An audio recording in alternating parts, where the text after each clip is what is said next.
Erythrophobia, also known as the fear of one's face turning red. This is something that I struggled with most of my childhood. I'm 27 years old, and I'd say probably within the past 2 to 3 years is really when I started to get a handle on this issue that I had growing up. I was a very shy, introverted, awkward child. I'd say the first time I really realized that my face could turn really red. And for those of you out there that struggle, I'm sure you can relate. When I say really red, I mean like really red. And it's not just my face, it was my arms, my neck, my entire body would get bright, bright red. Now, I never knew this could happen until I was in fifth grade. I'll never forget this day. It was one of the worst days of my life. Oh my gosh.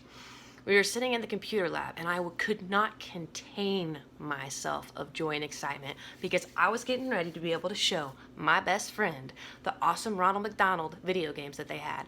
I got a Happy Meal, found out about them, got on my dial-up computer the night before, played out for hours. It is so much fun. I could not wait for the free time in the computer lab. So we get in there, hop on the computers. I'm all excited, fire that thing up, put that Hotmail in. I'm so excited. I'm typing so quick. I'm a fast-paced person as it is that I don't even notice that I've misspelled something. And when I tell you, when I hit that enter key, something that I had never experienced in my whole entire life popped up all over that screen, and I could already feel it. And now for me, it starts on my back. It just gets this intense, intense heat, and then it flushes throughout my whole entire body, like beep, beep, beep red. And on that computer screen was nothing but porn. Porn for days. And I mean like dirty porn. Not even just a normal porn website. No, like some kind of a freakish. Now keep in mind, I am an innocent fifth grader. I don't even know what porn is at this point, okay? Yes, very, very innocent childhood. But everyone, and I mean everyone, attention is obviously directed my way because I let out a big, oh my gosh, like I've never seen anything like this in my life. My teacher comes over. She starts to panic. Everyone's paying attention as I just keep getting redder and redder and redder. And honestly, I'm not really sure what freaked her out more. The fact that there was God knows what kind of porn all over my screen, or the fact that my body was probably as red as a lobster.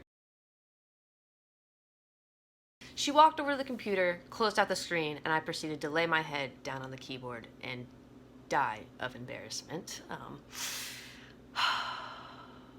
I think the worst part was that by the time we made it back to the classroom, my face had turned so red that it was still flush red across my cheeks. And it was probably honestly that way for a good hour or so.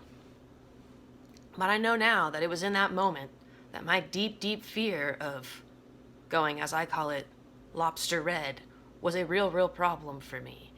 And now, some people, if you don't struggle with this, maybe you might not think about it as that big of a deal, but with somebody that does, and I know you're going to be able to relate to me on this problem, it is life devastating. It literally makes you want to crawl up in a box and just hermit away from the world. And honestly, I don't really know why. I don't even know why my face turned red a lot when I was younger, because I'm not embarrassed. I'm not shy. It's really, I feel like it's whenever I experience extreme emotion. And honestly, the biggest way that I struggle with it, and still to this day, and I've read in the comments and stuff that a lot of people also struggle with this as well, is the fact that when I see somebody that I don't know in public for some reason, that is still one thing that I'll still turn red, and I still struggle with that. But one thing I have found that helps, instead of doing the typical duck and run, I gotta pee, I need something in aisle 3, oh my gosh, I forgot detergent, I'll find any excuse in the book, I have to leave now. Fight it.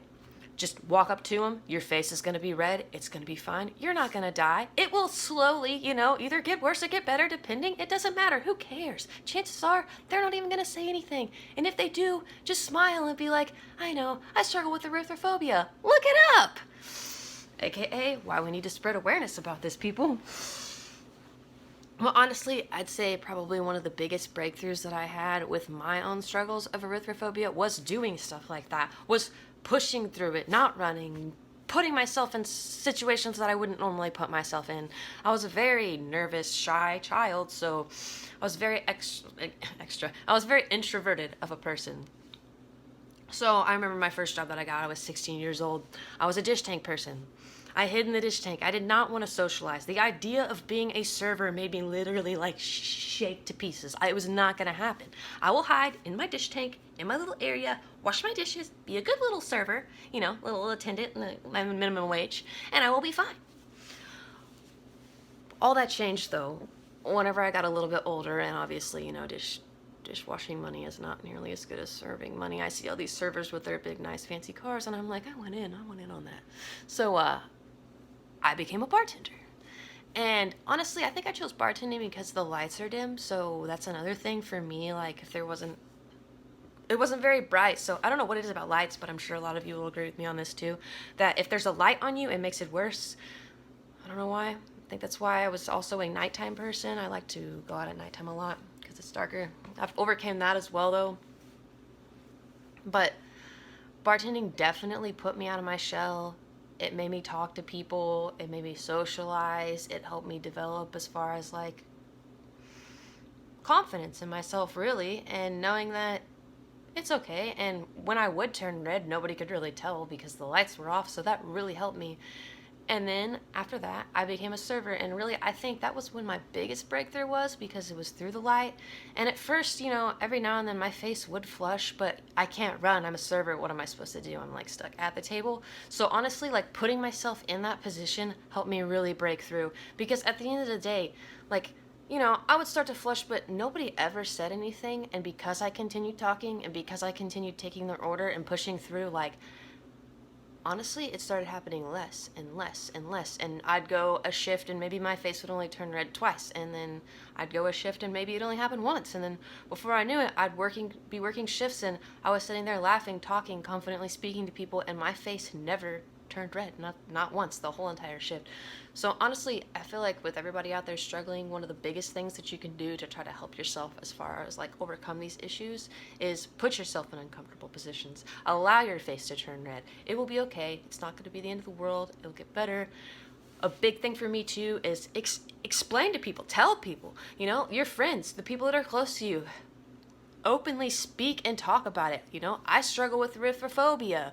If you see me out in public and we run into each other and my face turns really red, please just ignore it. Don't even acknowledge it. That's the best thing you can do, and it will probably most likely go away. And then before you know it, it won't even be happening anymore.